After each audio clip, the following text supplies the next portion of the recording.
everyone. Welcome to the Dating is Hard podcast. I am your host, Joe Welkie. For everything you need to know about this show, head on over to datingishardcomedy.com. Follow the Instagram at datingishardcomedy, and you can follow me on Instagram at Joe Welkie. If you want to contact the show, you can email in datingishardcomedy@gmail.com or just head over to the website. There's a contact page there. If you could please rate, review this bad boy on Apple Podcasts. Give it 5 stars. It only takes a couple seconds. Please do that. I'm trying to get to 100 reviews or 5 stars or whatever. I'm trying to get to 100 ratings. It only takes a couple seconds to give it that 5-star rating. But if you have an extra minute or two and you can leave a review, say nice things about the show, that would be awesome. And I would love that. So please do that. We got a special announcement here. This is the longest podcast in Dating is Hard's history. I'm sure that a lot of them probably could have gone longer, but I usually, try and keep it to about an hour 20, but this one goes pretty long. And everything in it is super hilarious and awesome, and the stories that are shared are great. So I was more than happy to have it be a bit longer than usual, and I think that you guys will be happy to listen to it for longer than usual because it's great. It's full of good insight and hilarious stories. So please enjoy my chat with Kit.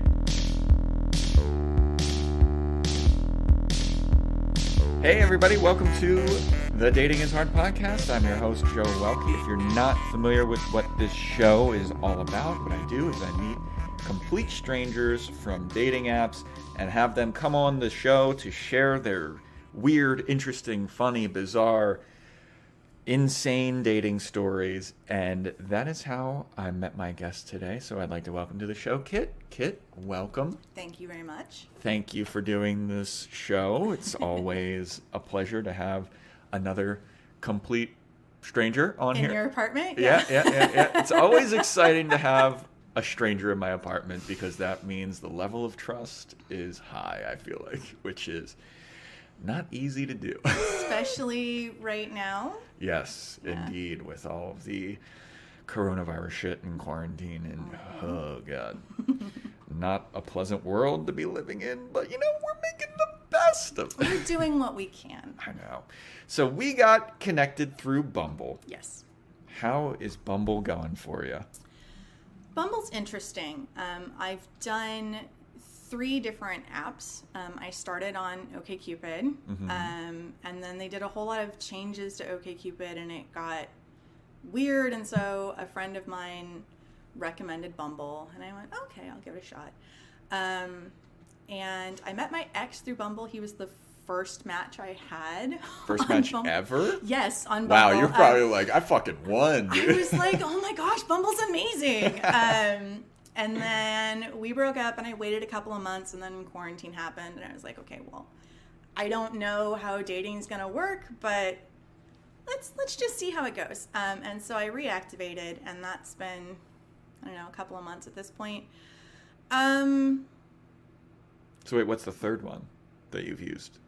Oh, Plenty of Fish. Ooh, what were you doing on that? Plenty of Fish. Oh my God. So I reactivated Bumble, and it was like, I wasn't getting any matches at first for whatever reason. And I was like, okay, well, I don't know. I had good luck the first time. Maybe that was just literally beginner's luck. And a couple of people that I don't know very well, but who I'm friends with on Facebook, they mentioned that they met their partner on Plenty of Fish. And I was like, okay, never even heard of that one, but I'll try it. And I downloaded it, and I basically copied my profile from Bumble onto Plenty of Fish. Same photos, same description, same everything. And I did that at like 2 a.m. for whatever reason. I was like, I'm just going to do this. And then I went to sleep. I woke up in the morning to 26 messages. Oh my God. And like 90% of them were just, hey. And I'm like, okay, this is not my thing. And as it turns out, you cannot remove your Plenty of Fish profile within the first 24 hours of having it on your phone. So I had to wait 24 hours continuing to get notifications like every 10 minutes that I had a new message before Why didn't you turn off the notifications? I was like, it's going to be over in 24 hours anyway. I guess that's true. But yeah, it was really weird. And they hide how to delete your profile deep in their website. It's not an easy, just like, I want to deactivate my account. I want to be done. I had to like send an email, and it was this whole, like, I was like, okay, so this app is trash. Yeah, Plenty of Fish is like notoriously. I met the last time I was on Plenty of Fish. I was like still living in Baltimore, like my hometown, and I met one person from it who was like pretty cool. I didn't meet anyone else because, I mean, maybe it was just Baltimore, but everybody on there was just really unattractive. Yeah, it was weird for me because I had the app and I kind of like looked at the people who were messaging me. I read most of the messages, the one-word messages, and I'm looking at these people and I'm like, how did the women that I know meet partners on this app? It's so bad. Well, where were they from? They're down here in Southern California. Oh, yeah. okay. Yeah. Interesting. And Yeah. It's Yeah. just awful. Anytime I hear somebody who's like on Plenty of Fish, it's like, oof, you were scraping the bottom of the barrel. Well, there. see, I didn't know that, right? Yeah. Because the only thing I'd heard about it was that I met my partner there, and I was like, oh, okay, well, I'll just try this one too. And not good, just bad. But yeah, so I'm on Bumble now. Just Bumble? Just Bumble. Just Bumble. Because OkCupid is weird now. I don't. What changed about it? So I was on OkCupid. I started dating apps in 2015 when I moved to Southern California, and in 2015 everybody still had usernames. Yeah. And anybody could message anybody, and it was like, okay, cool. And so there were certain things that you could like tell about a person based on their username. Pause. What was your username? My username was TruthFox. TruthFox. Why was that? So Vulpus Veritas is my gamer tag on almost everything I play, which is TruthFox in Latin. Okay. And it just came about as not like a nickname, but it's just what I've always used. Like, does this go back to like AIM names? No, oh God, so I had AIM in high school, and everybody's usernames in high school are just embarrassing as hell now. But no, Vulpus Veritas came about sometime in college. And I mean, how? Like, that's just I so don't know. random. I honestly don't remember. I mean, the fox part comes about because my name is Kit. Kit is a baby fox. Okay. Kit foxes are also a breed of fox. Breed, species, whatever. They're a type of fox. And so Fox just kind of came about that way. And TruthFox, I would guess, like I said, I don't know where it came from. I would guess that it came about because I believe very strongly in honesty. And sometimes people get answers to questions that they don't want. But I personally believe very strongly that you shouldn't ask a question unless you are prepared for whatever the answer might be. So yeah, TruthFox was my username. Okay. And that's so I have a blog about dating, sort of. It's 90% just quotes from dudes' profiles. But it's truthfoxdating.wordpress.com. And that's... Everybody check it out. They got a sneaky little plug in there. Yeah, I did. TruthFox Dating. So, truthfoxdating.wordpress.com. If you're a man person looking to date and you want to feel better about yourself, it is a great way to feel better about yourself because you can see what the, ladies' side of the profile looks like. If you are, in a relationship or relationships and you want to feel better about the quality of your partner, it's a great website to go to. If you are in the process of dating and you want to understand that there are other people who are as frustrated as you are, there you go. I started the blog because I was talking to friends about just the people on dating apps, the men of the internet, as I call them. And everybody was really entertained by the stuff I was saying. So I was like, okay, well, I'll just put it in one place. And because I have friends in Northern California and I have friends in other states. And it's sad because when I break up with someone, I'll put on my Facebook like, okay, guys, that blog you love so much is coming back. Oh, and then it's like 1,000 likes. Yeah, and everybody's like, oh, sad for you, but I am looking forward to this. So, yeah, Truth Fox. How long has the Truth Fox blog been going on? Yeah. Since 2015 when I started. It's not like continuous because there have been relationships in there. So there's a couple of places where there's fairly long hiatus. But yeah, since 2015, when I started, I was in Orange County, and then now I'm in LA County. And the men of Orange County and the men of Los Angeles are very different breeds of trash. Please elaborate. Gosh. Okay. So, as we generally know, Orange County is more conservative than Los Angeles. So you get a whole lot of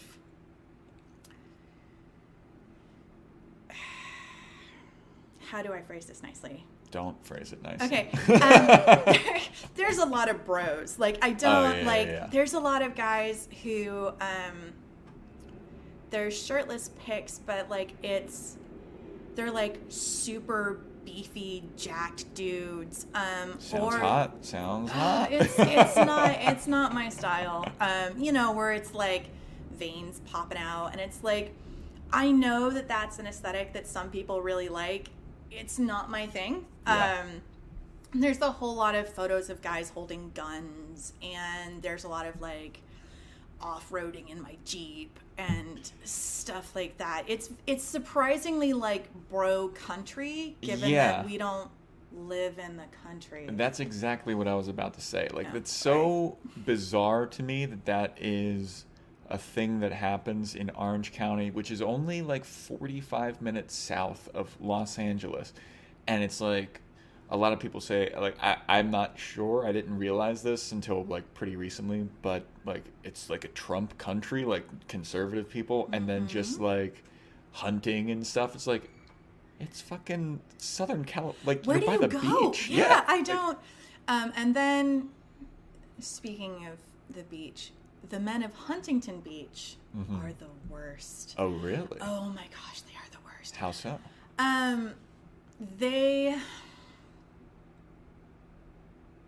Because my idea of Huntington Beach before I moved here was like, it's the coolest place in the world, because I was like really into skateboarding, and that's where all of the skateboarders and surfers live. Like, it's Huntington Beach is like quote unquote surf city, or I think that's actually like the city's official nickname. So I always was like, Huntington Beach, that's the place to be.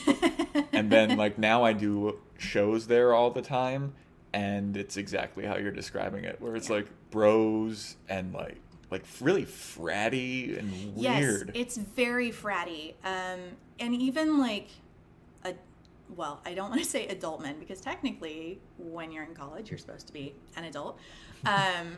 But men in their 30s are still in that like muscle tanks and cargo shorts, and like their permanent accessory is a red Solo cup, and the backwards ball cap with like the sunglasses on the back of the cap, like balanced on the brim. It's just that whole image. That's what Huntington Beach is. And like, I feel like I don't wear enough body glitter to date those kinds of guys. So well then, like, what's your type? Oh, sorry. We have to compare. I'm sorry. I just interrupted you. No, that's fine. We have to compare Orange County to LA trash now. Right. What's the trash of LA like? There's a surprising number of emo kids In LA? Oh yeah. Oh yeah. This And, is like, bad. I feel like I'm a mix of both of these. Well, okay. So I feel like if you have a little bit of each, you kind of, that makes your personality interesting, Yeah. right? Because you are, like, I'm fascinated by people who are kind of walking contradictions, like people who have meshed different belief systems and who have varied beliefs and they're not stereotypes. That's cool. Whatevs. But yeah, so there's either in LA, there's like the emo kid. There's the guy whose entire profile is just his Instagram tag. And then there's the dudes who are weirdly into acro yoga. And that is what they talk about on their profile. And I didn't even know about acro yoga until I got back on Bumble and I was looking at the men of the internet of LA. And at first, like, the first profile I saw that had acro yoga, I was like, I've never heard of that. And I, like, looked it up and I was like, oh, that's interesting. And then it just kept popping up. And I feel like acro yoga is like the men's version of I like hiking that's on the ladies' profiles. From what I have understood, I've not seen the women's profiles, but I feel like hiking is way more common than acro yoga for men. possibly, but it comes up a lot. Yeah. It's, You're getting like kind of real. You're like really getting close to like hurting my heart because do you do acro yoga? I do not. Okay. I do, but I do like aerialist circus stuff. That's And fine. those communities like mix a lot. They do, and like, I don't know, I have weird hobbies, so I can't super judge on stuff like that. But I think that there's a difference between saying something like, this is a thing that I do, this is a thing I'm interested in, and like talking about how awesome acro yoga is on your profile. Because then I feel like what you're advertising is like, come to my cool specialist gym, rather than this is who I am as a person. Yeah.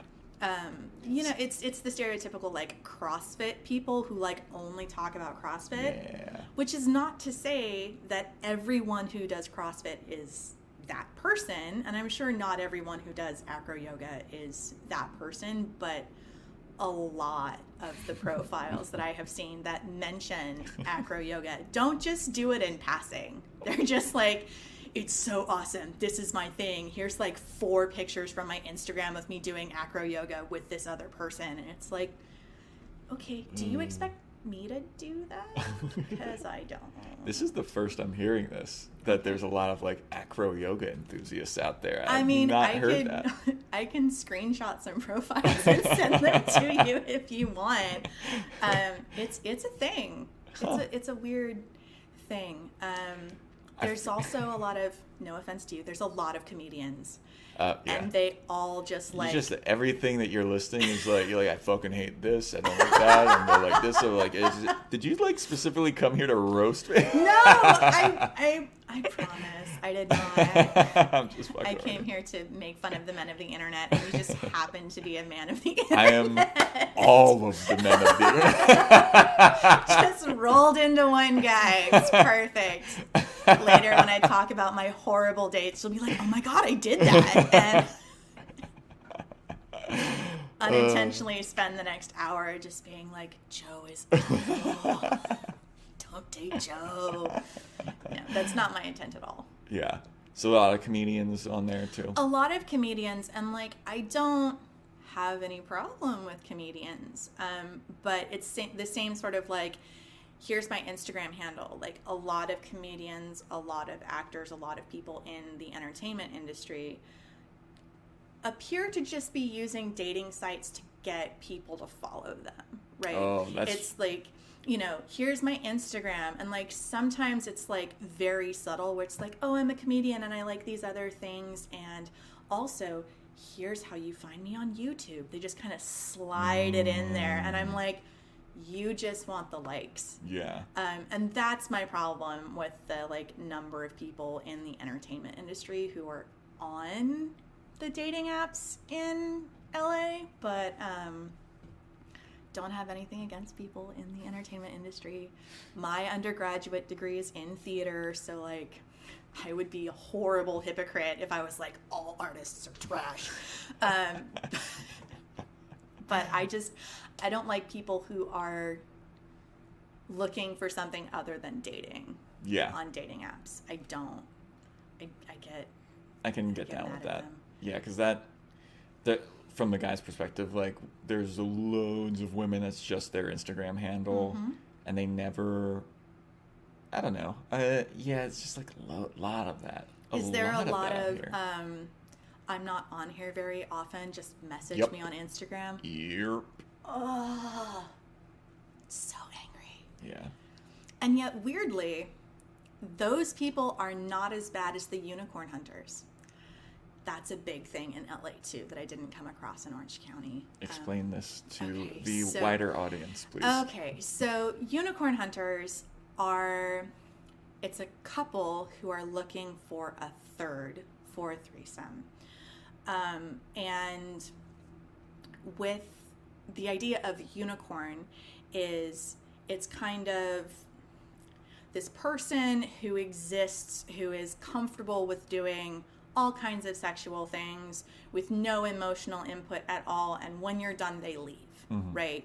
So it's kind of mythical because those people aren't very common. It's like a friend with benefits for a couple. But not even a buddy. Yeah, it's not even that though, because it's like, come have sex with us and leave and we'll never see you again.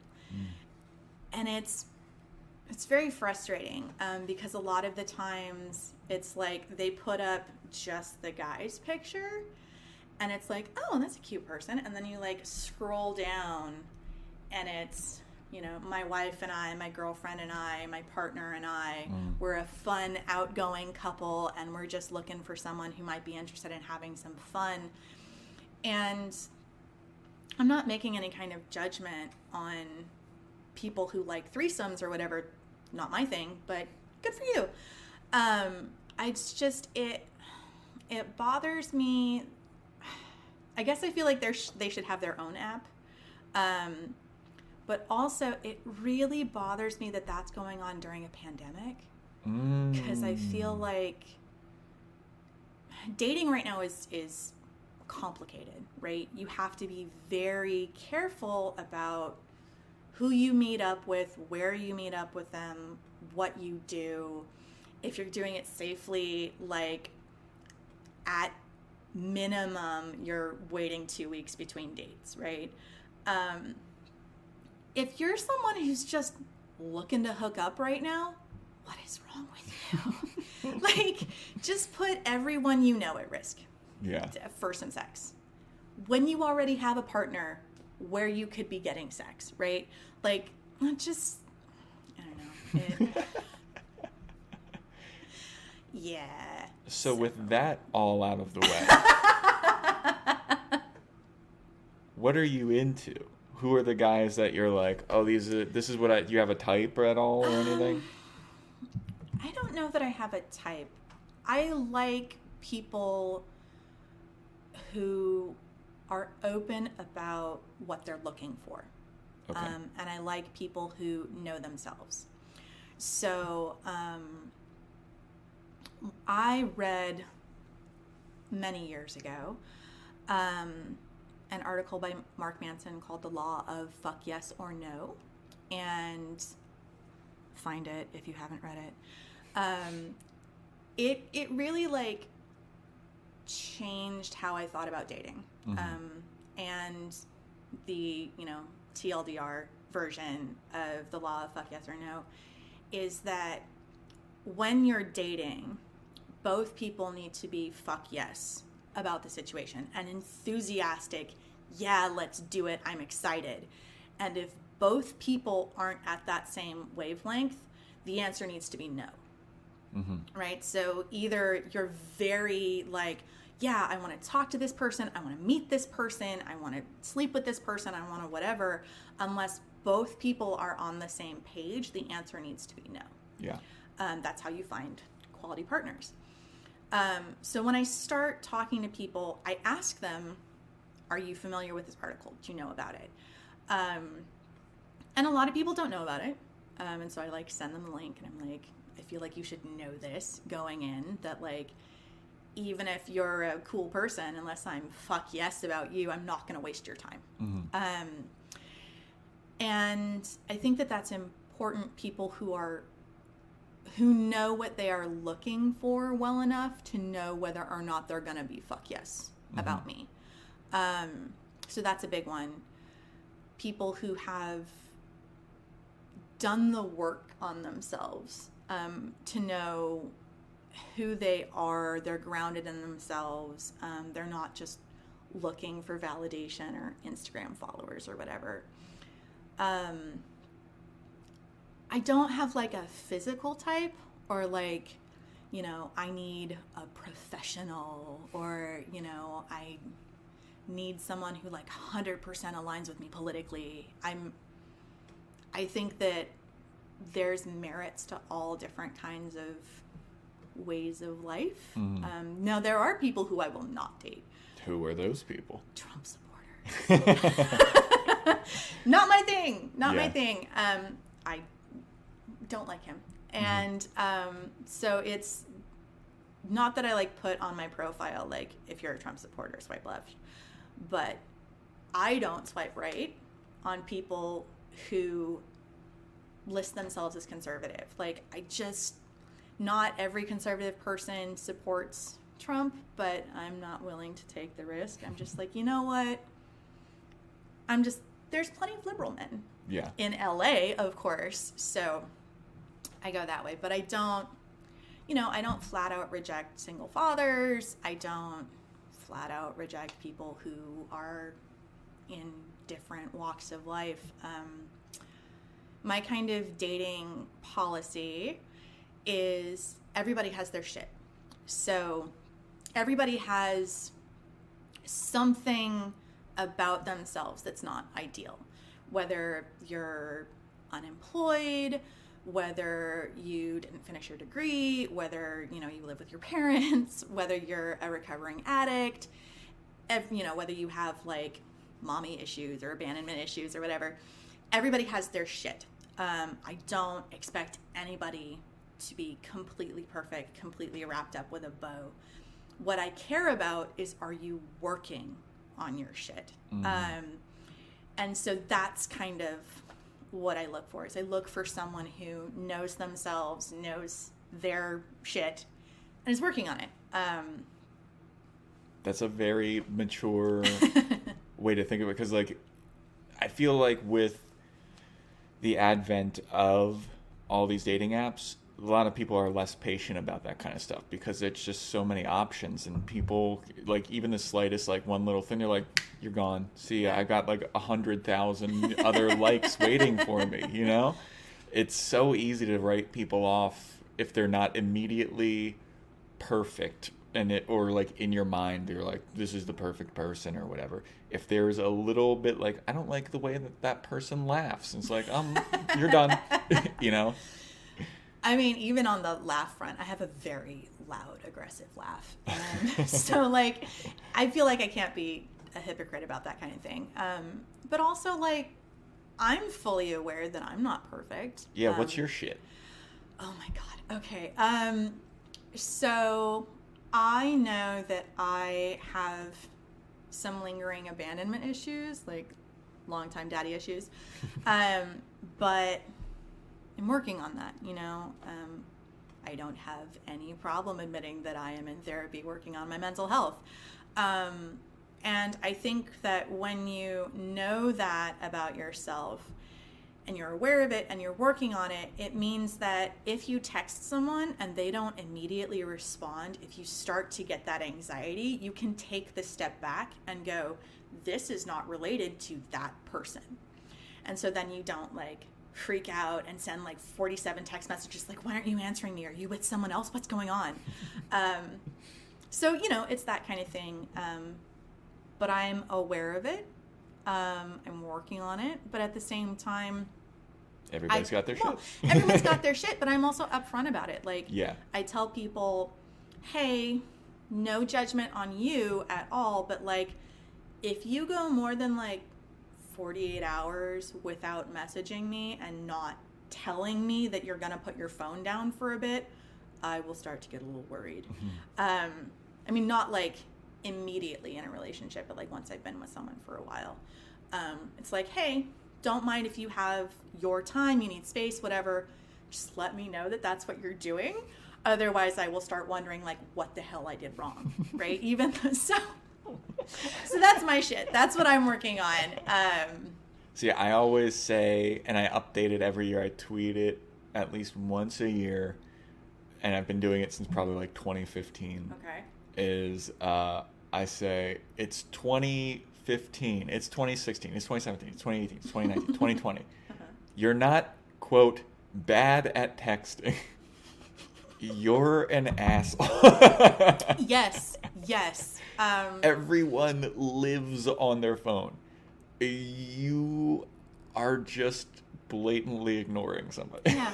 If you have time to check your Instagram 4 times a day, you have time to text me and say, hey, I'm going to be in a meeting later today.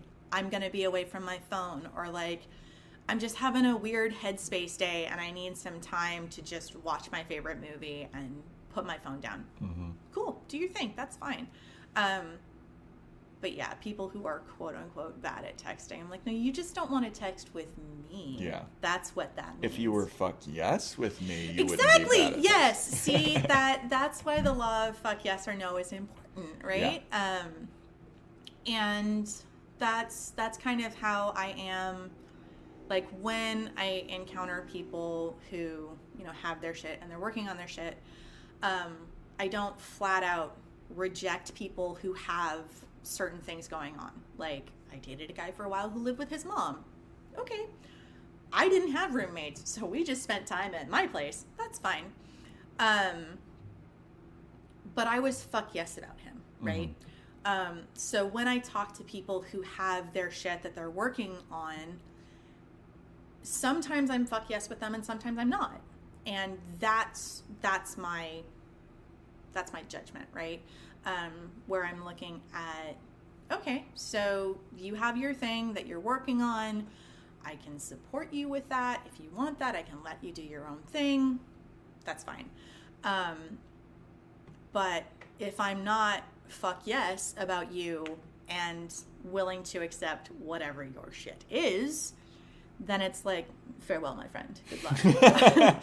You are the weakest link. Goodbye. Goodbye, yes. Wow, a weakest link reference in 2020. Yeah. God, I need to get up to date with pop culture. You have time now. You've got no excuse. I know. Oof. Oh my God, that show is fucking awful. But it seems like you've had success with dating apps. Yes and no. I mean, I've had... Didn't you say that you had like a relationship? I did. My first match on Bumble. Yeah. We dated for almost a year and a half. That's see, I count that as success. Yeah. Like I know that like you didn't get married or whatever, but like that's relative success. Yeah. I feel like. Yeah. No. Except for the fact he's a lying piece of shit. But. But we were together for almost a year and a half before I figured that out. So yeah, success in that regard. But I haven't. That's the only like long-term one that I've had in the 5 years that I've been doing this now.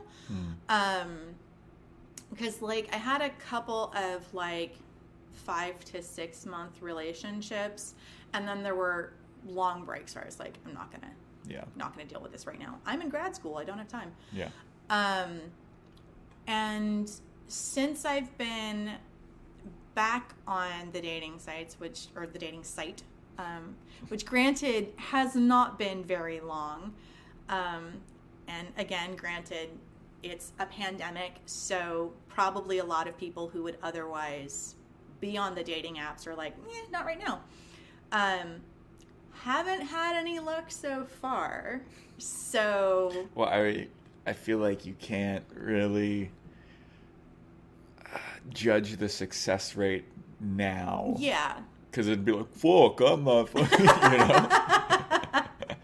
Yeah, that is true. I can't go out and meet people because, you know, like, I mean, all the restaurants are closed, but... Yeah, but that's what the video dating thing, or what are video your opinions dates. on that? I actually think it's a good idea.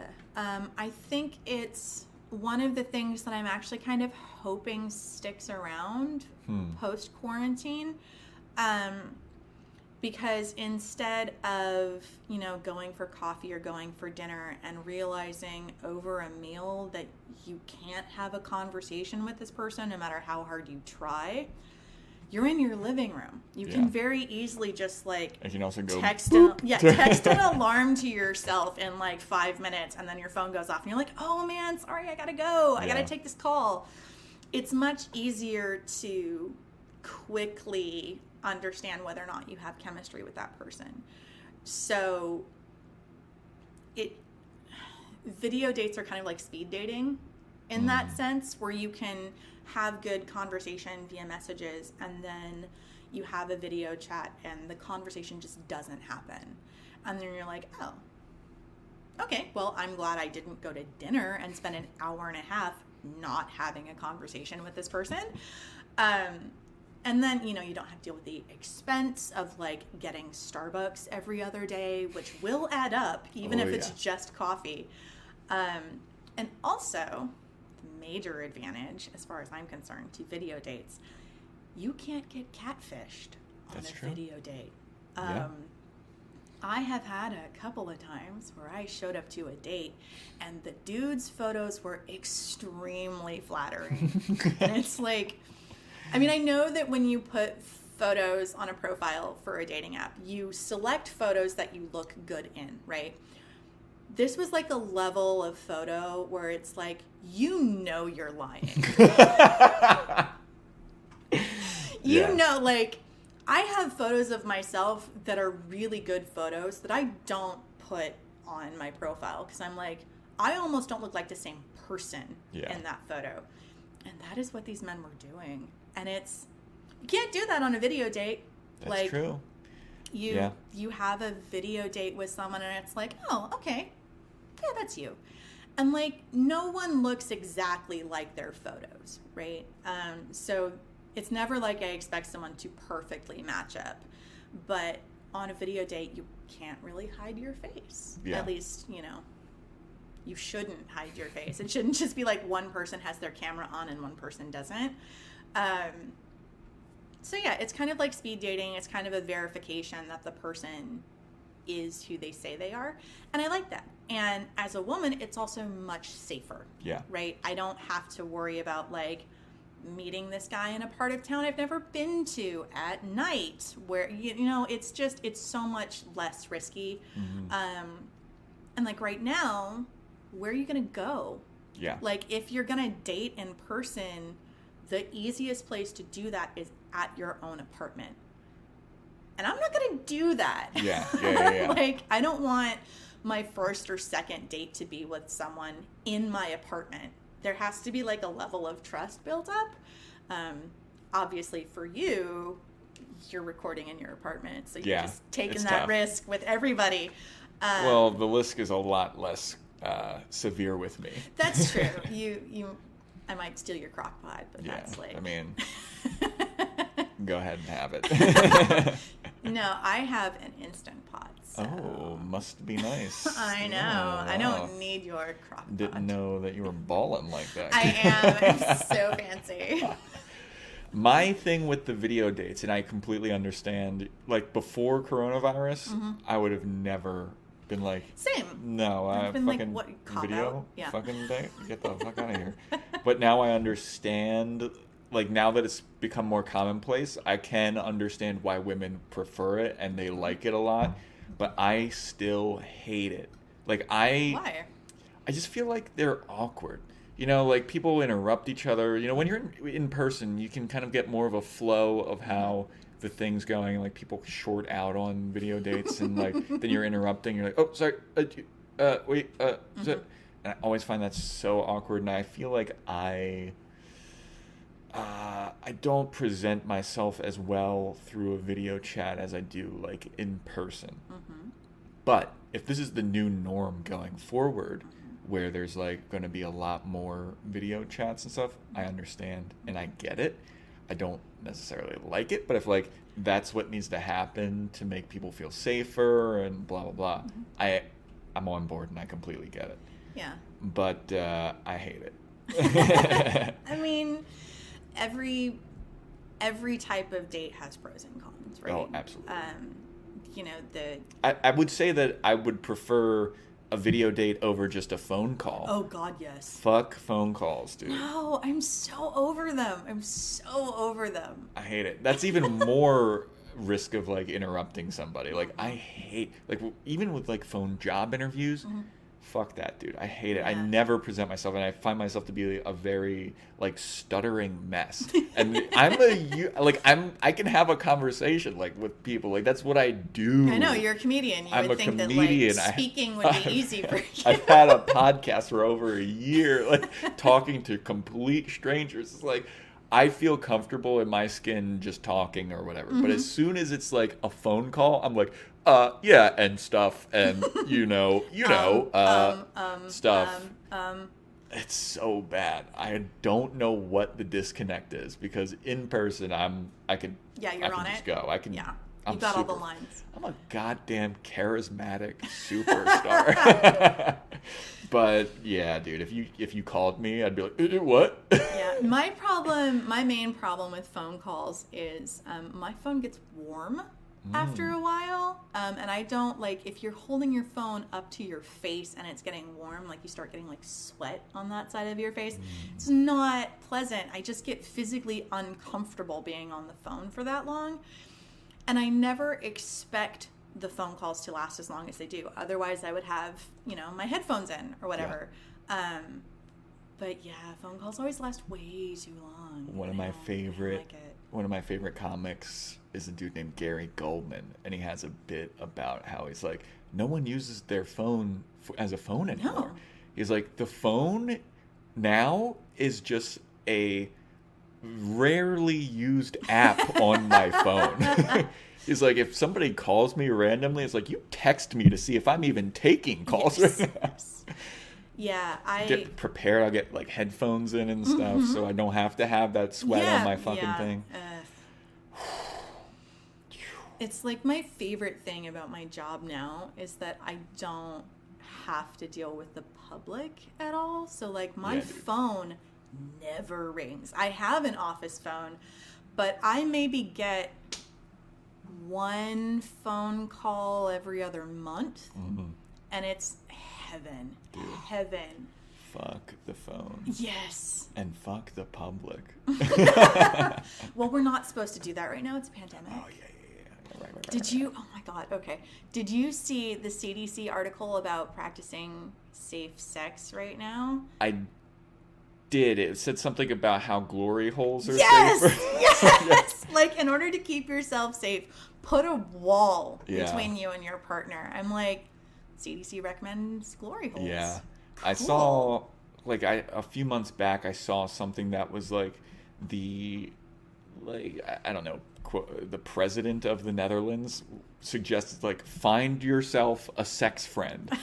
It's like, find a fuck buddy that you can hook up with during this, and only with them. Yeah. Or, stuff like that. And I remember Fauci had a quote that said, like, yeah, you can go on a Tinder date if you feel like the risk is worth it. Like, go ahead, go for it.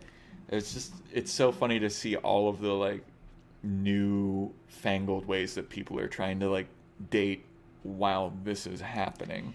Well, it's interesting, the idea of like finding a fuck buddy or whatever during quarantine that's the only person.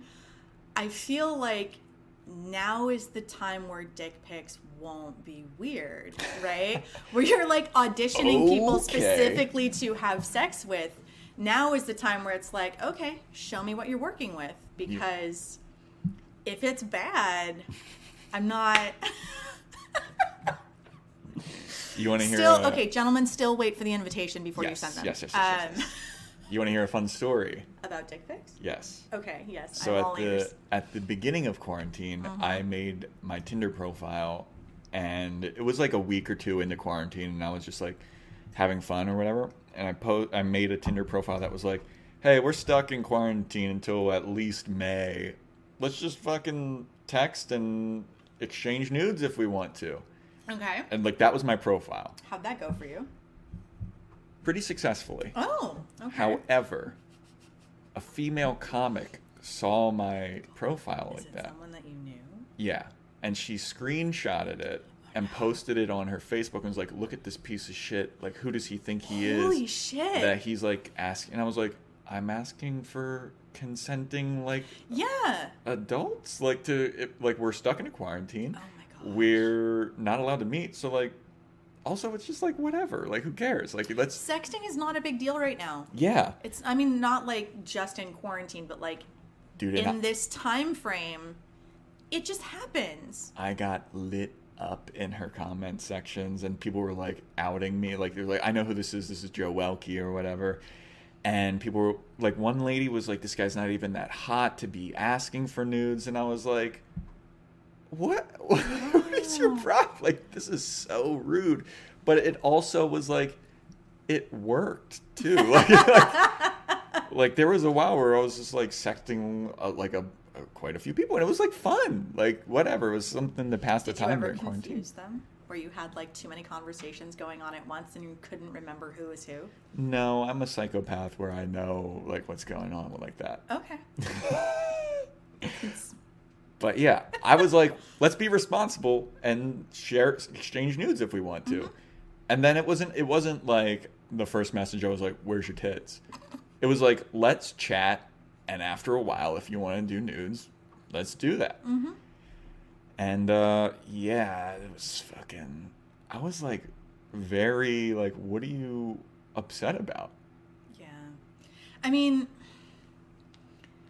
I could see it if it was like you didn't advertise that that's what you were looking for, and then like partway through the conversation you were like, "Hey, show me your stuff." Or you just sent an unsolicited dick pic, right? That's different from being upfront about what you want. And that's one of the things for me that's really important with this whole online dating thing. If you're looking for random sex, okay, that's your thing. Go for it. But put that out there. Don't be on a dating site and like not fill out what you're looking for, because then you're gonna get matched with someone who's looking for something serious. And if you guys have a good connection early on, someone's gonna get disappointed later. Yeah. Probably both of you. Mm-hmm. So yeah, I feel like if you're just like, "Hey, just looking for some casual people to keep me entertained while I'm stuck in my apartment alone." Yeah, it was also like, you can swipe left. It's not like I'm forcing people to like, you send me nudes. If you're on here, you're sending them to. Like, you have to swipe right. Then you also have to like talk with me. Mm-hmm. And then it's like, if you want to do it, you have to go take pictures. Like, there's so many steps involved to where like, if you weren't down to do it, you don't have to. Mm-hmm. And did you like have stock photos that you sent to everybody? It's like, no. This angle's really good, so I'm only going to send this photo to each person? No, I'm. It always annoyed me when people had like saved nudes, because I always am just like in the moment, like, boom, here's a nude, like fresh off the fucking presses. Which is like regular presses, but better. Yeah. But when I hear that people are like, "Yeah, I have this nude saved," and it's like from 2 years ago, and like that's the one that I send, I'm like, get the fuck out of here, dude. Mm-hmm. Like, come on, give me the fresh, give me the freshness. But yeah, always when I'm interviewing people on the show, they're always like, "Yeah, be honest with your intentions." And then I was like, "Okay, I'll be honest with my intentions." And people are like, "Wow, look at this piece of shit." And I'm like, "But also, it's Tinder." Yeah. Like, isn't that what it's there for? Like, that's why I never had a Tinder profile, is because I'm not looking for random hookups, right? Again, not that I am judging people on what they want. It's just not my thing. So Tinder's kind of known for that being what it is. So I never made a Tinder profile because that's what that is. You want to know the punchline to this joke? Oh, God. Is that the girl who snapped or screenshotted it had sent me nudes in the past. Oh, my God! And, like, a couple of the girls who, like, the one girl who commented on it, like, I had had sex with her. And, like, another woman that was in the comments, like, tried to, like, hook up with me. And I was like, no. And so I was like, wow, this is just... Is that moment where you're just, like, out all of them?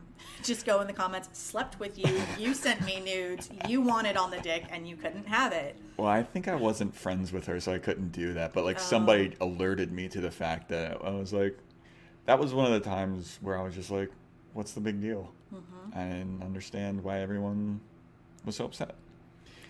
But... I'm on your side there. Oh, thank you so much. You're quite welcome. So... My vote counts for so much. A big reason why we have the podcast is I want to hear about your fuck no experiences. Oh, God. Okay, where to start? So... When I originally found out about the podcast, I went and I listened to a couple of episodes. I didn't get super far in, so the episodes that I was listening to is when you were still using the stock questions. As long as you gave it a 5-star rate and review on Apple Podcasts, I mean, you can just fucking, you don't need to listen to anyone.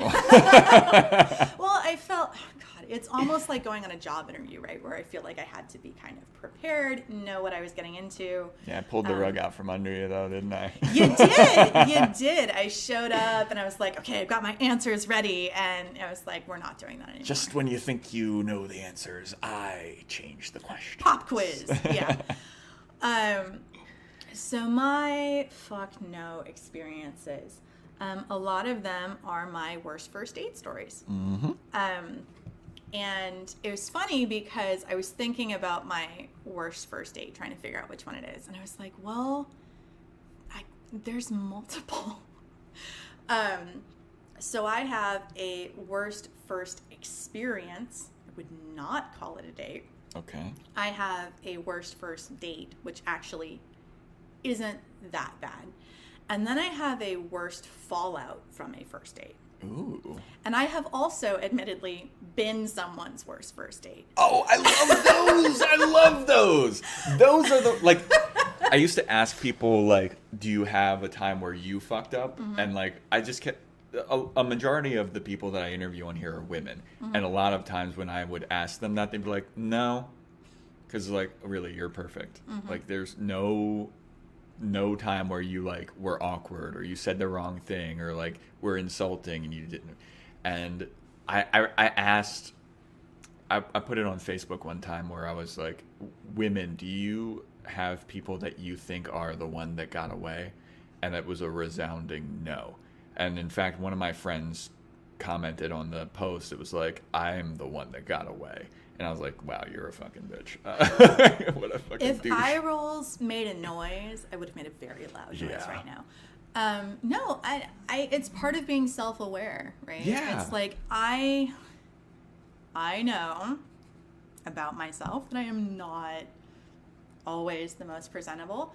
I also know that I have been a bad date because I have intentionally said things on the date so that there wouldn't be a second date. Oh, okay. Like, well, that's different. But that's two different stories, yeah. right? Like, I have been someone's worst first date on accident, and I have been a worst first date on purpose. And I'm happy to tell all of those stories. So we'll start way back in the beginning, 2015. This is my worst first experience. Okay. This was my very, very first experience with the men of the internet. And in hindsight, it's kind of surprising that I didn't just stop there. So I was on OkCupid. I'd matched with this guy. We talked a little bit. We talked about like hobbies and interests and stuff. And I do historical reenactment, which... what kind? We do Highland and Irish Renaissance. Okay. So we do events all over Southern California, but our biggest event is the Irwindale Renaissance Fair, which runs for 7 weekends. Obviously not this year. But I talked to this guy about historical reenactment and the fact that, we're actually in fair season right now. So I think the way it came up is I said, hey, I'm not going to be at my phone at all this weekend, starting Friday night through Monday morning. So if you message me and I don't respond, I'm not ghosting you. I'm just not at my phone. Again, very conscientious. Yeah, because I have abandonment issues, so I prep people in case they have abandonment issues. And he said something about the fact that he'd never been to a Renaissance fair, and that was something that he'd always wanted to do. And I said, well, interestingly enough, tickets are discounted right now. If you want to come out, I highly recommend Renaissance fairs. I think they're hilariously fun, especially as an actor, but the best people watching in the world is at Renaissance fairs. So I have my weekend, come back, we're talking throughout the week, and he says, so I talked to some coworkers of mine, and we're going to go to the fair. And I was like, oh, okay, cool. My group this is where we're located. You should stop by and say hi. And that weekend happened to be the rainy weekend. It's every year, at some point in the 7-week run of fair, there is a rainy weekend where it's not expected to rain, but it does, and it just pours. That weekend was the rainy weekend. And so I'm going about my day, doing my thing. I'm in character. I'm working at the fair. That's my job. And I see the guy. And he walks up, and I see him. He sees me. He doesn't come into our campsite. He stays on the opposite side of the road and just kind of watches what's going on. It is pouring rain, and he is not under any kind of shelter. He's just in a gray hoodie with the hood up. And I'm like, okay, that's kind of weird, but I'm staying in character, doing my job, whatever. I get lunch. I go over and I sit down in our covered table area. I eat my lunch. He's still standing there. I'm like, okay. So I go backstage to wash my dishes, and I'm like, do I go back out? Yeah. I don't know what's going on here. This is really fucking creepy. But I'm like, I have to do my job. That's why we're here, is to educate and entertain the public. So put my dishes away, go back out. He's still there. And it's gotten to the point where the hood of his sweatshirt is soaked, so it's got a little drip just coming it's down not the working front. at all to protect it. And he's just staring, and it's starting to freak me out, right? And this is, bear in mind, my first experience with men of the internet. And so I'm walking through our main kind of open space, and I see a friend of mine named Robbie, and I'm like, hey, Robbie, there's someone that I matched with on a dating app who's here, and if he comes into camp and you see me talking with someone who you don't recognize, if I talk to them for more than about 5 minutes straight, will you come make them go away? And he was like, yeah, who is it? And I turn slightly so that Robbie can see over my shoulder, and he goes, oh, fuck, I see who it is. He's like, I am not leaving your side until that guy goes away.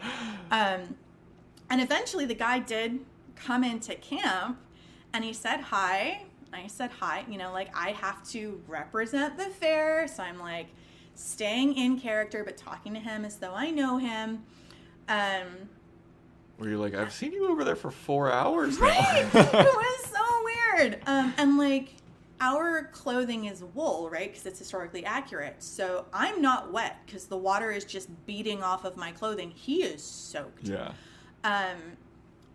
And I'm like, so where are your coworkers who were going to come with you? And he's like, oh, they all stood me up. And I'm like, did they? Did they stand you up? And I said, well, you know, are you enjoying the fair so far? Like, what have you seen? And there's like very minimal chit chat because he hadn't seen anything. He'd come straight from the entrance all the way to the back of the fair where our camp is to apparently watch me for 45 minutes. And then he asks me if I want to go eat. And I'm like, you just watched me have lunch. You know I've already eaten. And Robbie is like hovering in the background over here. So I say politely, as best I can, because I am representing the fair and I don't want anyone to have a bad experience or whatever. So I say, oh, I've already eaten, but here are some recommendations for where you can go to eat. You know, here's the inside scoop. The tri-tip chili is amazing. Get some sin on a stick while you're there. You know, it's good stuff. And I say, you know, and once you're done eating, here's a couple of shows that I recommend. Like, I hope you enjoy your time at the Renaissance Pleasure Fair. And he kind of lingers for a minute, like waiting for me to say that I will go with him. And I'm like, have a nice time. Farewell. And he eventually leaves, and like Robbie comes up and is like watching this dude leave. Yeah. And he looks at me and he's like, never go anywhere alone with him. And I'm like, oh, like we are done for sure. And then he messaged me like a couple of days later, I think on Tuesday or whatever. And he said, I'm sorry. I know that was really awkward.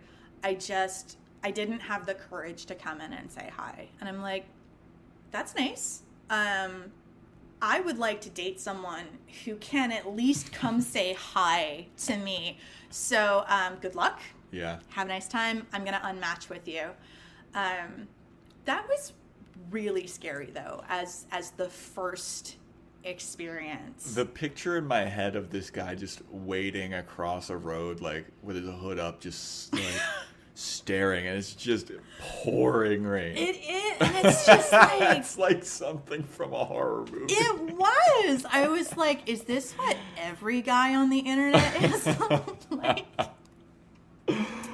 So that's my first worst experience, right? It's not a date. Yeah. He just showed up where I was working, which is always charming.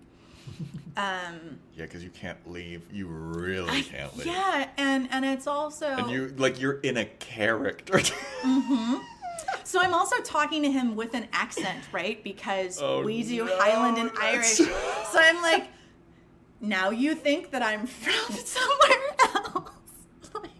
Can you do a little bit of the accent? I can stay in the accent for as long as you'd like me to. It's so second nature at this point because I've been doing it for quite a long time. So I've actually had someone stop after we've had a conversation and like they walk partly down the road and they've turned and come back to tell me how lovely my accent is. And I'm like, oh, I'm from San Francisco. Okay, you could. Yeah, okay. Got So a little anyway, taste of it. I'm sure for anyone who's from Scotland that was offensive. Yeah. But sorry, that's as best I can do. San Bay Area Yeah, right. asshole. She doesn't know what she's talking about. But yeah, and it's also not like, it's not a private corporation, right? Where like if someone, you know, when I was working in a law firm, if someone showed up at the firm, my bosses would have been fine with me kicking him out of the office. Yeah. But at the Renaissance Pleasure Fair, part of what we are supposed to do is make sure that everyone's visit at the fair is enjoyable. And unless someone like flat out accosts you or like gets in your face, harasses you, if they're awkward, you're just supposed to kind of redirect that, right? Because you don't want someone to like go on a rant about how awful the fair is. I also feel like the Renaissance Fair is you expect to see like some of the world's most awkward people there. No offense. Like I said, it's the best people watching in the world. You get kind of everybody Yeah. at fairs. I had never been to one until last summer, and then I was like, "Oh my god!" Did you go to the Irwindale one? I think I did. I did go to the Renaissance Pleasure Fair, Yeah. which is like, is it kind of by?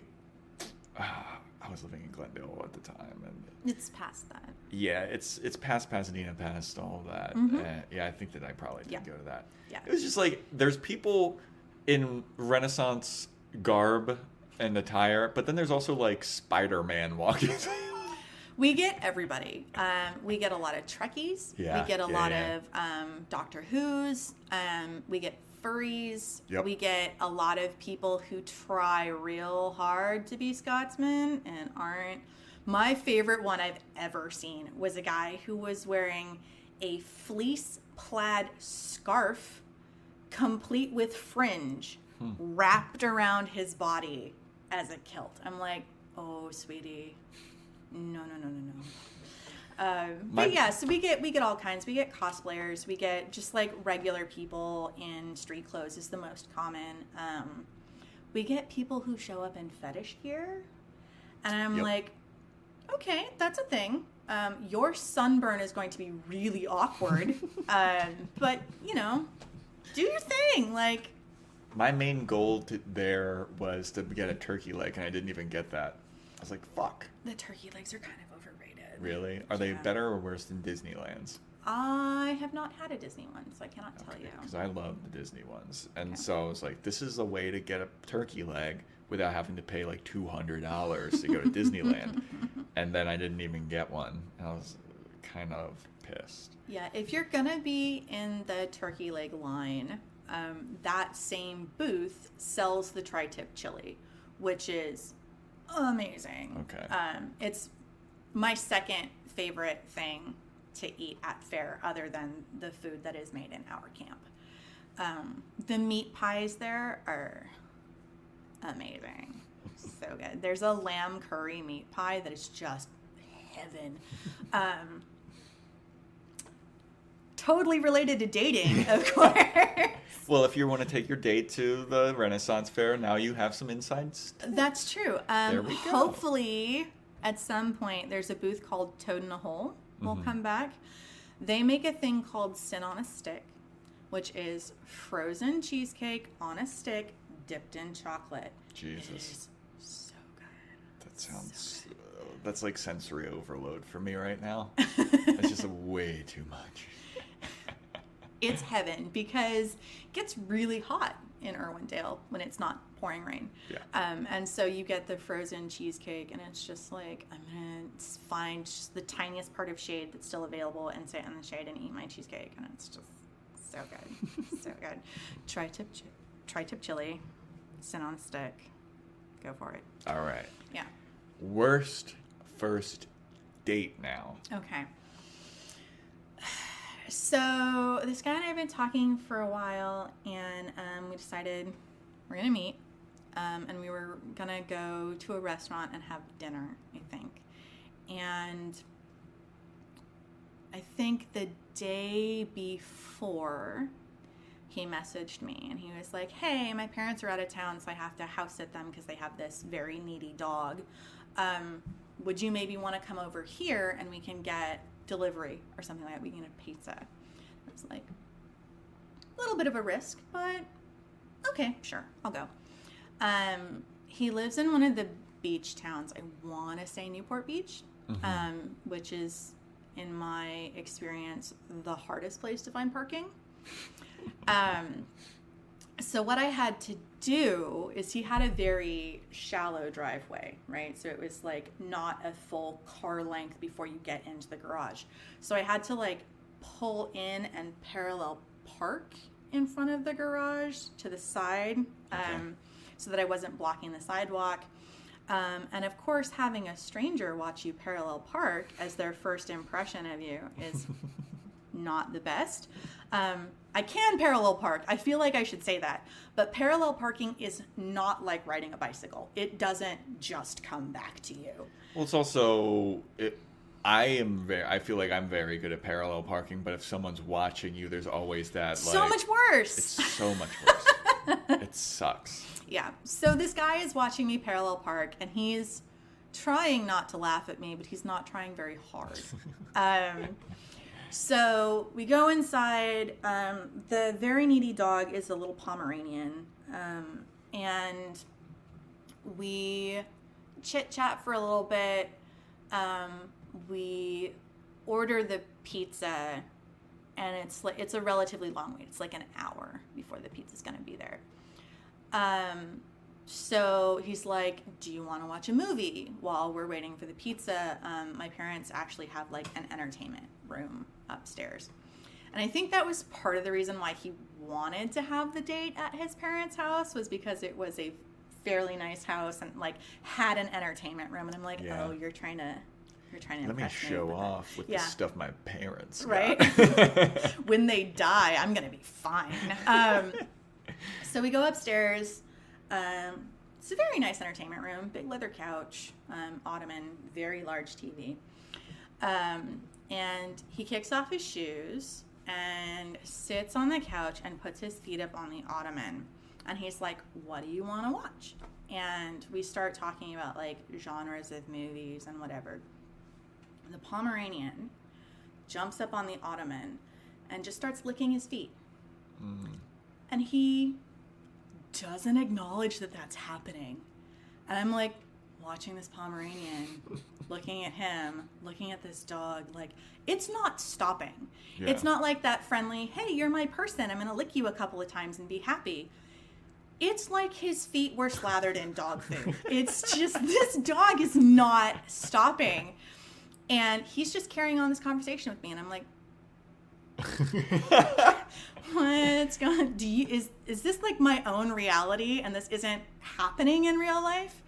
And at some point, I asked him. Like, I got uncomfortable enough that I was like, doesn't that bother you? Bro, what's up with the dog? It's like licking between your toes. How is this not bothering you? He's like, oh, he just does that, and I'm like, because you let him. Yeah. If you tell the dog to stop, hopefully it will stop. Yeah. And he's like, oh, it doesn't bother me. And I'm like, It's bothering me. yeah, right? It's bothering me. And you would think that, like, if it's your first date with someone and they're visibly uncomfortable with something that you can control, you want them to be comfortable so they continue to date you. So you stop that thing. But no, we continued to try to talk about movies. And the dog continued to lick his feet. And we eventually decided to watch the Jumanji remake with The Rock, which I love. And I'd seen it before. We actually watched my version of it because I have it saved on my Google Play. So all I had to do was log into his smart TV, and then we just pull it up. So we're watching the movie, and we're laughing at all of the appropriate moments. We pause when the pizza gets there. We bring the pizza up. He doesn't allow the dog on the ottoman while we're eating the pizza. But once the pizza is done and, like, the box is put on a counter somewhere so the dog can't get to it, he puts his feet up on the ottoman, and the dog goes right back to it. And again, it doesn't bother him at all. How long would you say that the dog was licking his feet for? Maybe total about 45 minutes. Holy! It was a long time. Like, and I eventually got to the point where I was like, that's weird, dude. And I don't... Did you tell him that? I did. Oh, okay. Like, I don't like, because it's like a weird, it seems confrontational to say to someone, this thing that's going on is not okay. Yeah. But I eventually got to a point where I was like, hey, it's really distracting to me. Like, I know I've seen this movie before, but I would like to enjoy watching the movie. Could you make the dog stop now? And he looked at me like I was weird for not wanting to watch the dog, like, floss his toes with its tongue. So he made the dog stop.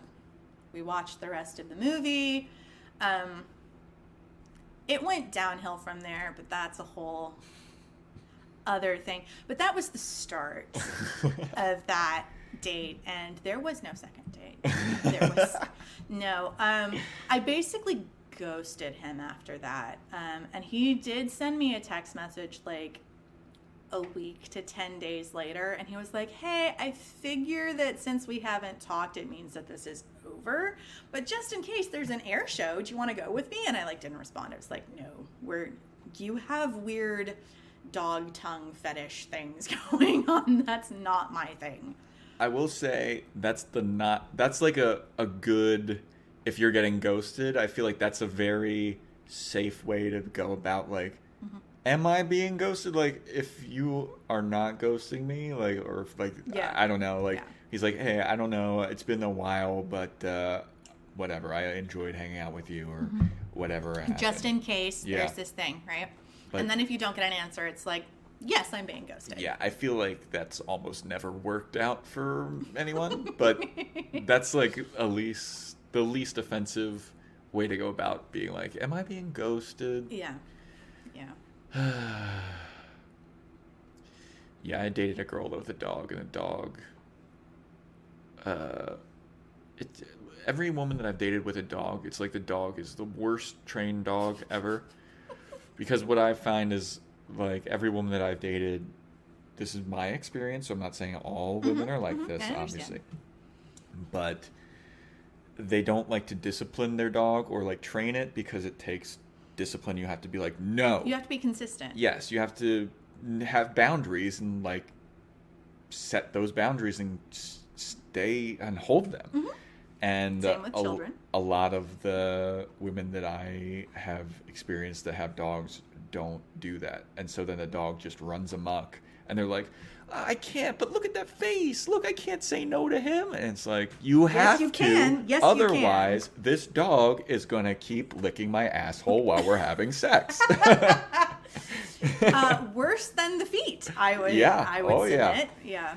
So, has that actually happened to you?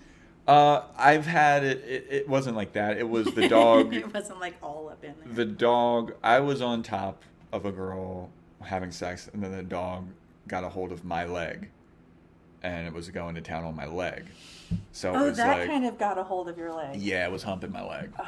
And I was like, and then she's like, no, okay, we'll put him outside. And then so we put him outside, and they started crying really loud. And she's like, well, we got to let him back in now. It's like, no, you don't. We ever going to orgasm? It's like, it was the most distracting, awful sex. Like, that's why you need to discipline your dog, because it'll ruin your sex. It'll ruin sex. It also, like, will ruin relationships. Because, like, people will be like, I don't want to do this if this is part of the deal, if you're not going to discipline the dog. Yeah. So I'm always like, you have to really be careful about getting a dog if you're going to, want to go out into the dating world. Like I have 2 cats, and that's another thing, like when I'm looking at people to date, like one of my first questions is, are you allergic to cats? Because if you are allergic to cats, this will not work. Yeah. And like, because no matter when you have pets, no matter how often you vacuum, how much you groom them, there is going to be pet fur in your life. And so I always double check. I'm like, if you're allergic to cats, I'm very sorry. Good luck.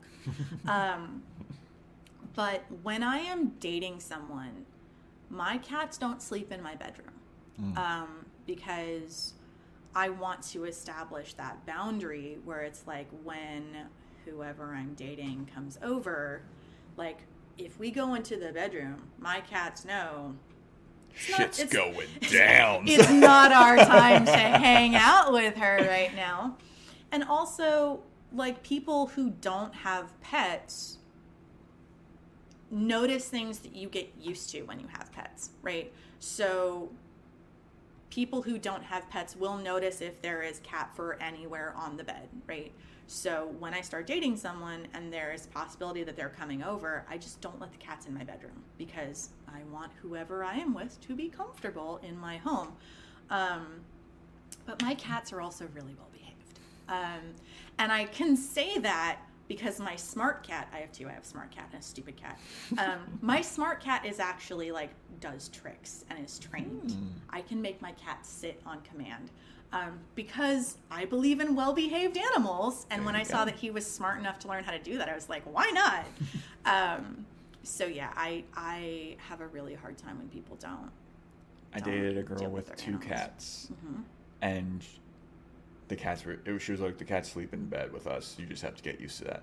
And I was like, well, number one, I'm allergic to cats, so I was like, what am I even doing? Like, I dated this girl for like a while, but sacrifices that you make. Everybody's got their shit. But her bed was next to a windowsill, and they would always jump up onto the windowsill and then dive bomb onto the bed. Boom, right on top of me every time I slept there. And then like, so she had 2 of them, and they were just menaces. And like, you couldn't have them out of the room because then they start scratching and whining. And then so after a while, when we were dating, she was like, I kind of want to adopt a dog. And I was like, you shouldn't even have these cats, dude. But now I just the other day I was like Instagram stalking her just because like I was bored and there wasn't really anything. And I saw her and her new boyfriend got a dog together, and I was like, good luck, buddy. Yeah, have fun with that. Good fucking luck. Like, if you can't get your cats to not scratch furniture, like, okay, you have to understand animal behavior if you have an animal, right? Cats instinctively scratch. You have to give them something to scratch their claws on as an alternative to your furniture. That's how you curb that behavior in a way that's acceptable. So if you can't get a scratching post for your cat as an alternative to your furniture, you are never going to train a dog. Like, it's so easy to get cats to not be assholes. Dogs need so much more training and so much more reinforcement because they're pack animals. It's like, I don't know.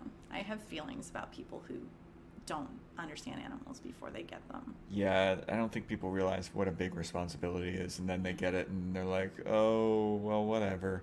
And then it's like, no one's going to want to hang out with you.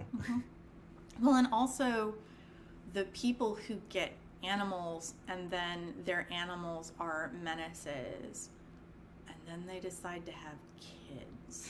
And I'm like, that's going to be harder. You realize that's going to be harder, right? And then when your kids are assholes and you don't understand what went wrong, everyone you know is going to be like, well, you couldn't even train a dog. Yeah. Like, how are you going to train your dragon? Your child is a dragon. Yeah. All right. There was a third. It was worst first experience, worst first date, and then there was a third worst first fallout. Okay. Yeah. So I try with every, unsuccessful date, if you want to call it that, to learn something. And this date, I learned not to wait too long between texting going well and meeting someone for the first time. Matched with this guy. We had a fair amount in common. We had really good banter. But I think we matched in like mid-December because I remember spending a lot of time texting him from my mom's house. So I was home for Christmas, I think. And that meant that there was kind of a 2-week period where we couldn't meet up because of holidays and all of that. So we wound up when I got home, we wound up deciding to meet at like downtown Disney. But before I got home, as happens when you text with someone for a while, the flirting gets more and more intense.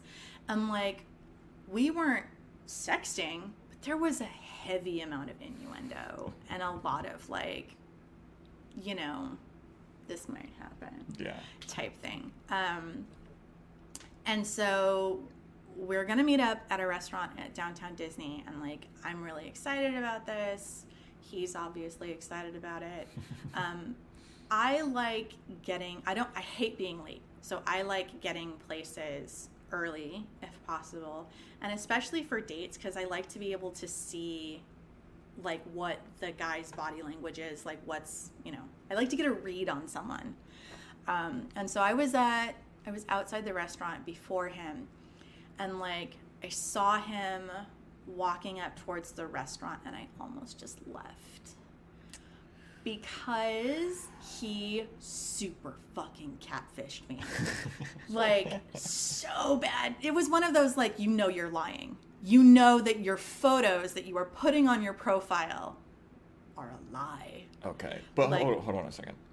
With catfishing, I always ask this when someone brings up catfishing. Mm-hmm. Were they pictures of the person, but they were just, like, either from a few years ago, or they were, like, the most flattering pictures? Or was it like he was using pictures of a completely different person? They were super flattering photos of him. And like, it was also, I think he had lied about his height on his profile. Like, it was so obvious from seeing him walking up that he was clearly really insecure about his physical form, you want to call it that. And it was like physical form. Yes. Like there's ghosts. His corporeal. Yes, his meat sack. And it was one of those things where it was like, you lied to me hardcore. So I almost just left. And then I was like, no, we've been talking for a while. I'll at least, have dinner, explain to him this isn't going to work, whatevs. And so we have dinner and we're having a conversation. I'm not super engaging in the conversation, but I'm responding to questions and asking questions, but I'm not subtle as a person. So like, if I'm excited about something, Yeah. If I'm fuck yes. Yes, exactly. Yes. See, it applies to everything. And if I'm reserved, it's like, I don't know. I feel like there's a difference, and you know that. So we have dinner. We leave. We're kind of walking around downtown Disney, and I say to him, "How do you think this is going? Like, what's your feeling?"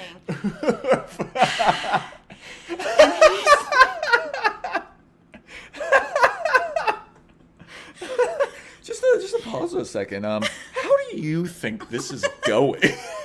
Well, I mean, I always feel like towards the end of a date, it's good to check in with the other person, right? Yeah. And I was hoping that it had come across that I wasn't like super into it. It did not.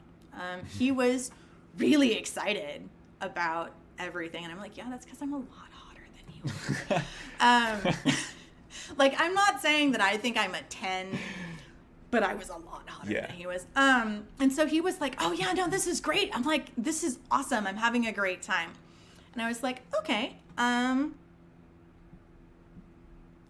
I don't feel like we have a lot of chemistry in person. Like, I really enjoy talking to you. I'm having a good time. And like, I wouldn't mind at all staying friends. And I don't say that unless I mean it. Mm-hmm. But I don't see this as a romantic thing moving forward. And he was obviously very disappointed in that. And he said, I don't think I can just be friends. And I was like, okay, that's fair. But I'm going to go now. Yeah. And we went our separate ways. And then he texted me a couple days later, and he was like, hey, that conversation really caught me off guard. And I've been thinking about it for a couple of days, and I think, yes, I would like to try to be friends. And I was like, okay, cool, we can do that. But then he's texting me a lot. Mm-hmm. And I was like, okay, well, I don't want to give him like false hope that this is going to turn into something. So I was still talking to him, but I wasn't making responding to him a priority. Like, I remember at one point I got a message from him, and I was like, okay, I'll respond to this in like 2 hours. Like, I didn't want him to think that like talking to him was a super priority for me. But I was still talking to him. I didn't want to lead him on or believe that something was going to happen from this. And then, like, I want to say a week later, I get this text from him. And this is back in the day, before our phones, like, converted really long messages into one long message. So it was when you got long messages, you got multiple texts. Yeah. I got from this dude a 15-part text message talking to me about how I, led him on and how I must get like sick enjoyment from, getting a guy's hopes up and then crushing his dreams. Like, it was seriously like, you're a shitty person because you led me on. I'm like, I didn't though. Like, we went on one date and I said no. And so he sent me this 15-part text message. And one of the things that he said was that I was a shallow, aloof, snarky ice queen. Uh-huh. And I was like, I am anything but aloof. Like, okay, sure. Shallow ice queen, I'll give you. Yeah, snarky for sure. Yeah. I will freely admit snarky. But yes, shallow, aloof, snarky ice queen. So I get this 15-part text message and I'm reading it and I'm like, you are off your rocker, dude. So I remember I read the whole thing and I was like, and so I just responded, K. Nice. And then I blocked him. Yeah. Because I'm like, if that's how you're going to react to shit, no. Yeah. And then, like you do when really random ass shit happens to you, I put on my Facebook that this guy that I had been on one date with sent me this really long text message and he had called me a shallow, aloof, snarky ice queen. And all of my friends just thought that was hilarious because they know that when I am mad at someone, I'm not an ice queen. I'm a volcano. So everybody was laughing and whatever. And my friend Stacy said, that should be on a t-shirt. And then the next time I ran into my friend Piper had made me a shirt that says snarky ice queen with a snowflake on it. For everyone listening, she brought the shirt. I did. And I'm looking at the shirt right now because that's hilarious. Isn't it? I will occasionally, as a joke for myself, wear this shirt on a first date.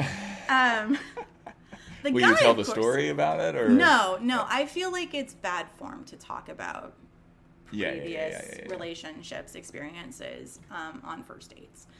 And that's a segue into intentionally being a bad first date. Yeah. If it's super obvious that like I am not well matched with someone on a date, I will intentionally bring up an ex. And so like I said, I do historical reenactment. Our longest event is the Irwindale Renaissance Fair, which is 7 weeks. But we have 4 weeks of build before that and 1 week of tear down after. So it's a significant amount of time. Yeah. And I very briefly dated one person in my group. And the breakup was kind of awkward. And so when I am on a date, and it's not going well, I talk about the fact that I spend 4 months out of the year hanging out with an ex, and it was really awkward. And I kind of go, and I think he was like still in love with me, and it's weird, and like I don't really know how I feel about it. And you just keep saying it's weird enough times, there is no second date. Yeah. And like if I like someone, I don't tell that story because I think it's bad form to talk about your exes on a first date because it gives the impression that you're not over them. Yeah. So I usually wait a while into a relationship before I even bring up any exes. So yeah, that's an intentional, I was a bad first date.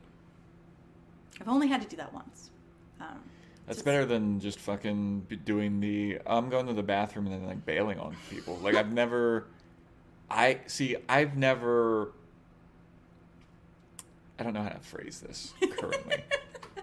I want to be liked by people that like, even if it's a bad first date, I'm still trying to make the best of it and being like, I get that. I want this person to like me and like enjoy my company, but I don't see this going anywhere. Yeah. But I don't want this person to hate me. Yeah.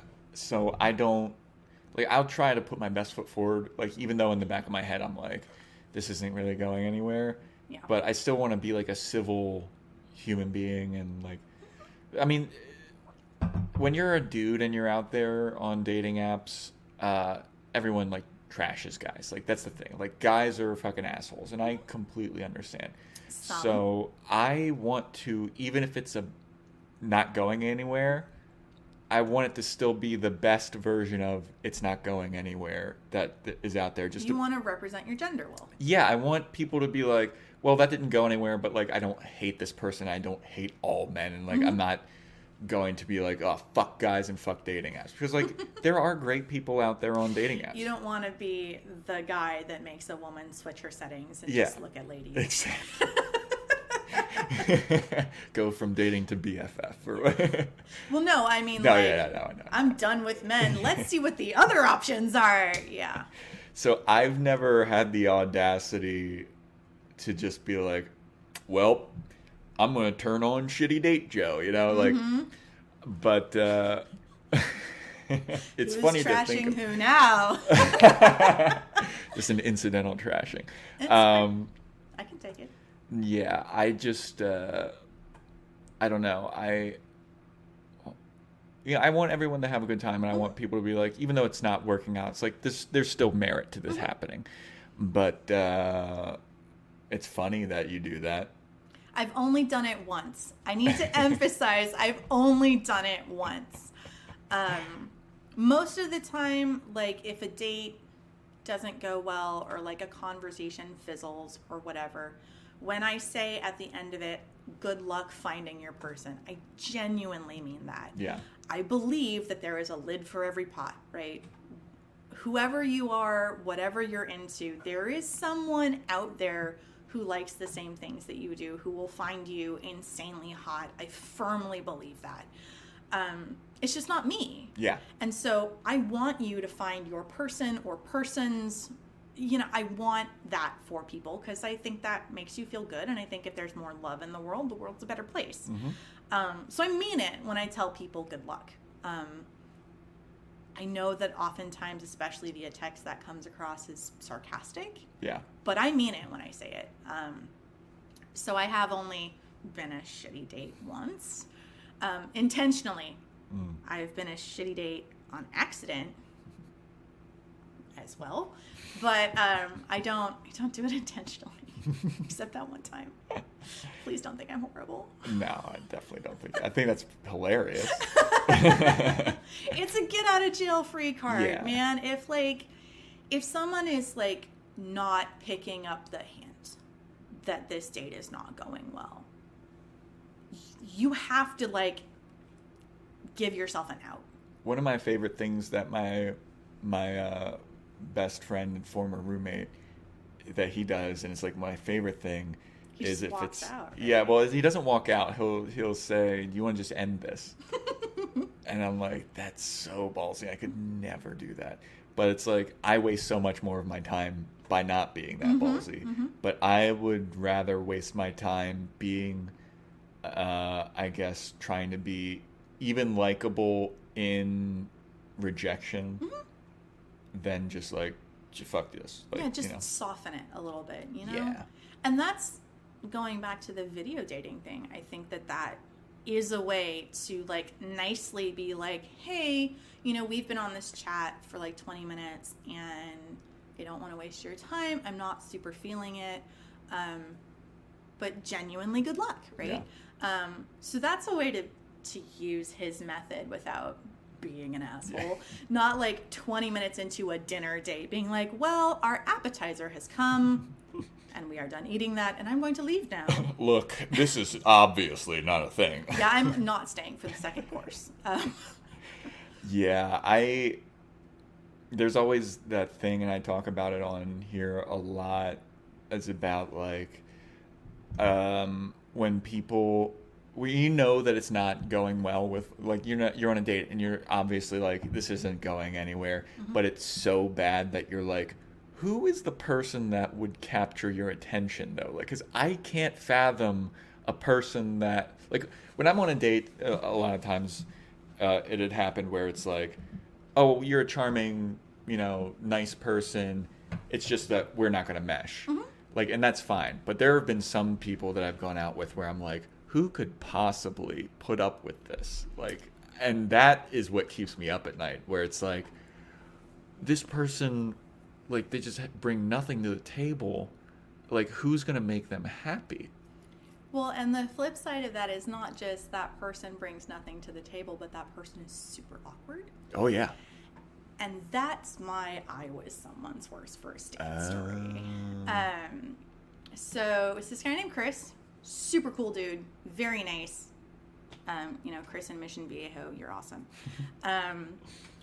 And we'd been texting for a while. We were trying to figure out, like, what we were going to do, like, when we were going to meet up.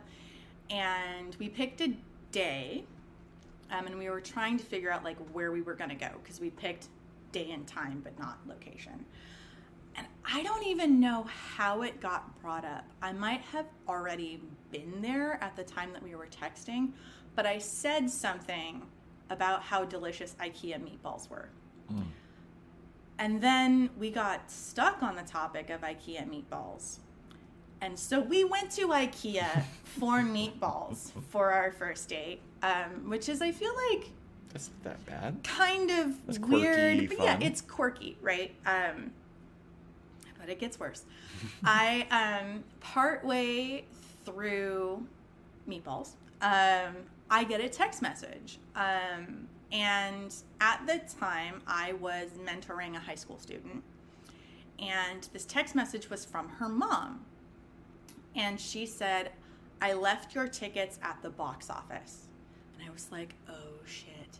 Because my mentee, my student, was big into theater. That was her thing.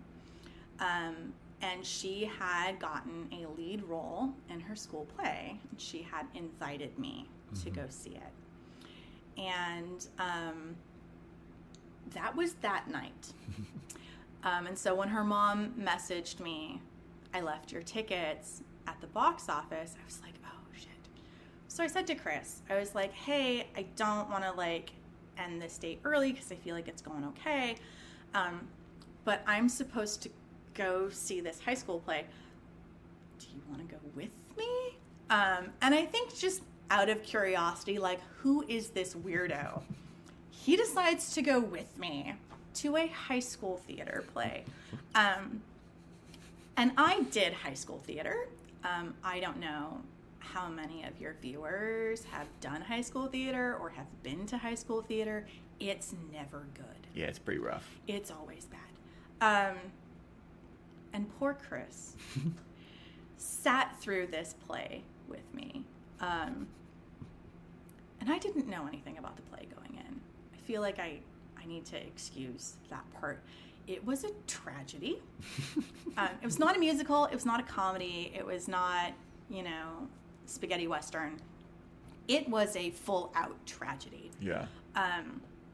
The story was, like, about this small town where, like, people kept dying. And so it was, like, talking about the stories of, like, long-lost loved ones and everything. And, like, I swear everyone in this play dies.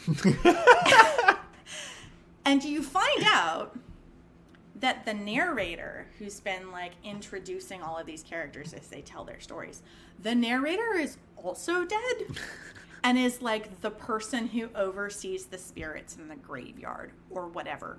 So everyone in this play is dead. It's a high school theater play. It's not well done. It's depressing as shit. And I'm just, like, sitting there the whole play like, oh my God. I hope that Chris does not think that this is what I find entertaining. The end of the date, I'm like, so that was a thing that we did. Sorry that this was, like, the weirdest date in the world. And he was like, no, it's cool. Don't worry about it. We did not have a second date. But that doesn't sound that awkward to me. I just felt so awkward. Like, I was like, I promise I'm not this weird, but I am that weird. Obviously, because it happened. Yeah, I mean, that doesn't sound that bad. Like, I wouldn't beat myself up about that. Well, okay, if you were planning on going on a normal date with someone and it got sidetracked into IKEA meatballs and then a high school tragedy play, would you be really interested in spending more time with that person? Honestly. I mean, I kind of live for that weird shit. Okay. I Clearly we're soulmates then. Yeah. Yeah, that's the weird shit that, like, I'm like, yeah, I'll absolutely go to a high school play.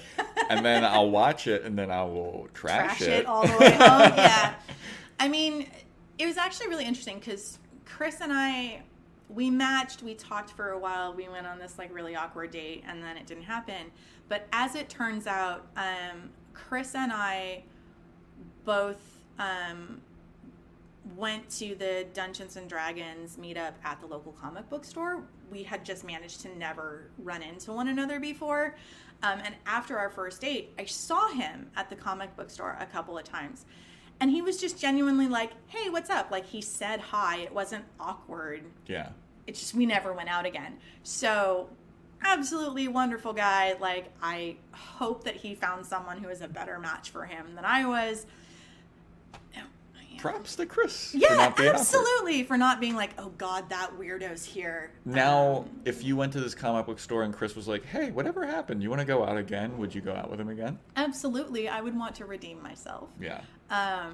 Like, go to a normal restaurant or, like, do a normal date. Like, I don't know, bowling or mini golf or whatever people do these days. I mean, like, quarantine days is dating. You're not going to do that. Yeah. But, like, this was many years ago. Yeah. So. Yeah, to me that doesn't sound that awkward at all. Okay, well, it's that just makes like me feel a little bit better. I would have I love that kind of shit where it's like, can you believe that this is happening? Like, this is so fucking ridiculous. I would be, if I was at that high school theater, I would have just kept looking at you like, what the fuck? I kept looking at him like with this look on my face. I was trying to convey to him that I was sorry. And he would just kind of look at me and then go back to watching it like he didn't want to engage. And maybe that was because he didn't want to laugh. But I would have not hid my laughter. I would have been like, what is this? This is so ridiculous. Well, okay. It's so funny. Yeah, and I think that's part of why I feel like it was such a failed date was because there wasn't like a shared, wow. Yeah, isn't this weird? Yeah. It was just me going, this is a shit show. And him just being like, okay, this is what our reality is at the moment. You're like, this is a shit show. And he's like, it is. Yes, exactly. That. Oh, man. All right. Before we wrap things up, Okay. I'm going to ask you the last question. Okay. What is one piece of advice that you'd give everyone listening about dating? Do the work on yourself. Mm-hmm. Absolutely know what you want before you start looking for something. One of the things I told someone once upon a time is you can't chart a course if you don't know where you're going. How poetic. I know. Did we get a poet in here? Absolutely, that's me. But I do believe that. So you need to know what your shit is so that you can work on your shit. Because I feel like if you want a partner who's a quality person, you need to be a quality person. Just do some self-exploration. Figure out what you want. Know your love languages. 5 love languages, look it up. Read the law of fuck yes or no. Because one of the things that Mark Manson talks about in that article is the problems that can come up with the law of fuck yes or no. And it's either you're not fuck yes about anybody or nobody is fuck yes about you. And either of those situations tells you something, right? And so, again, do that work. I think that you can't really have expectations of someone else if you don't have expectations of yourself. There you go. Yeah. Kit, I need to... Kit the poet, yeah. Kit the Truth Fox. Yes. What is it again? Truthfox. Truthfoxdating. Truthfoxdating.wordpress.com. Everybody check that out. I need to drop the confetti balloons right now because I think this is the longest podcast that I've done. Oh my God. Okay. Wow, that makes me... So is that a good thing? It's a new record holder. Okay. New record holder. So Do I get a congratulations. You get that pin that I already gave you. Yes. That everybody gets, but yours is special for some reason. I went on Dating is Hard and all I got is this pin. There you go. Kit, thank you so much for doing the show. You're quite welcome. There you have it, everybody. That was my chat with Kit. Hope you enjoyed it. Hope you stuck it through. It was a long one, but I think it was worth it. It's a great chat. I really had a good time with it. And yeah. So if you need some more information about this show, you can go to datingishardcomedy.com, follow the Instagram at datingishardcomedy, and follow me on Instagram. If you could please, it's at Joe Welkie.